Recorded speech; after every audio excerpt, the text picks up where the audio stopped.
Now, with a series like Five Nights at Freddy's, you're bound to find a ton of things that don't make sense. From kids possessing animatronic suits, to Freddy's in space, there's just a ton of stuff in this series that just does not add up. So that's what I want to talk to you guys about today. And to kick us off, I want to talk about Five Nights at Freddy's 4.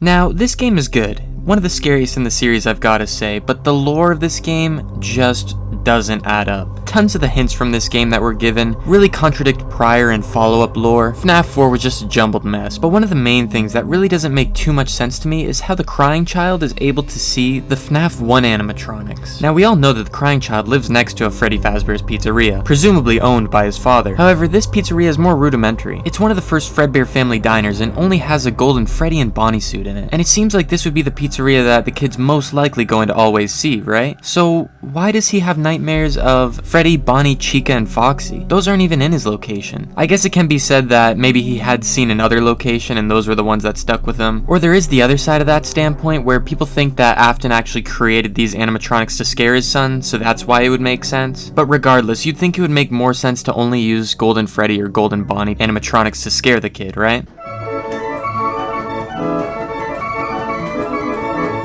Now to go to Fnaf 2. There's an issue with the lore that no one has really talked about, and maybe I'm just all wrong about it, but here's the evidence. In Fnaf 4, we know that we're playing in 1983 because of what it says on the TV, and we know by Fnaf 4 that the toy animatronics definitely exist. They were the first iteration of animatronics for the new Freddy Fazbear's Pizzeria, and we know from this Faz coin right here, Freddy Fazbear's Pizzeria had only been open since '83. Before that, it was only Fredbear's Family Diner with the Golden Bonnie and Freddy suit. So why are there withered animatronics? If these stores are just opening, right? And Fnaf 2 takes place roughly around 1983. Why are there already withered animatronics that look like they'd been around for at least a couple decades? It doesn't really make too much sense. I mean, these animatronics are well decayed past the point of repair and look like they've definitely seen some age. So how is that possible with a newly opened location and newly utilized animatronics? Maybe the lore caught up to itself here, but I think that there was definitely a discrepancy when they did this part of the game. Now, since Fnaf 2, Scott has used Atari-esque games to tell the story's lore, and it made sense for Fnaf 2 because it took place around 1983, just a little bit before 8-bit games were actually coming into true fruition, right? People were still using these Atari-based line-style graphics, and it made sense. It also made sense for Fnaf 4 to use as well, because that also took place in 1983. However, Fnaf 3 really doesn't make sense because, canonically, this game takes place in about 2030. By that time, we'll have games that are even greater than the ones we have now. So Atari graphics didn't really seem fitting for that setting, right? I mean, realistically, it would be a third-person open-world game based on what happened at Five Nights at Freddy's, right? Timeline-wise, it doesn't really make sense to use Atari games, but I do recognize that thematically, it does make sense to use Atari games. But it's just something I think we should think about. Up next, I have a few about Afton.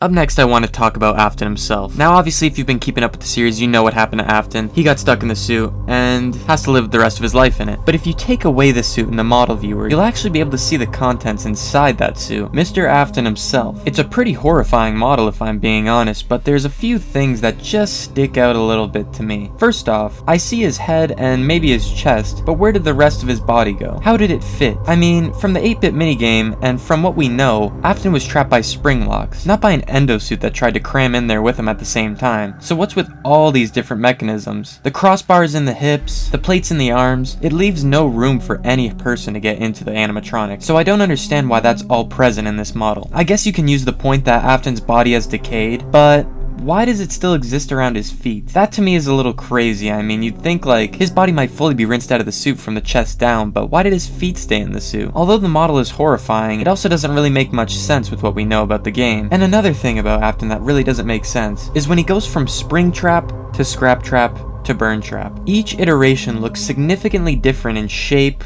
color, and just overall general look, right? I guess it technically makes sense if Afton's supposed to be repairing himself with different parts and whatnot, but where's he finding all these different rabbit parts? And wouldn't you think that all the Springtrap models would be generally the same? So even if he was going from location to location trying to gather Springtrap pieces, why wouldn't the model of it look generally the same? Another thing that also doesn't make sense is, Even if they did look the same, there still is a lot more wear on Springtrap's suit than a standard Golden Bonnie suit, and that's because of the circumstances that Afton had to face in his Springtrap suit. The dark, cold, musty room that he was trapped in just wore down the suit over time, and you can't expect that every single Springtrap suit has been through the same thing. So why does every iteration of Springtrap look all muddled and destroyed? So to me, it doesn't really make sense having Springtrap take all these different broken down forms when he's supposed to be repairing himself with different materials, right? I don't know. There's a lot of things that don't make sense in this game, but I'll still love it to the end. That's all I got for you guys today, though. I hope you enjoyed this video. If you liked it, check out some of my last videos. I've done a few Five Nights at Freddy's videos recently that I think you'll enjoy. And other than that, I hope you have a great day.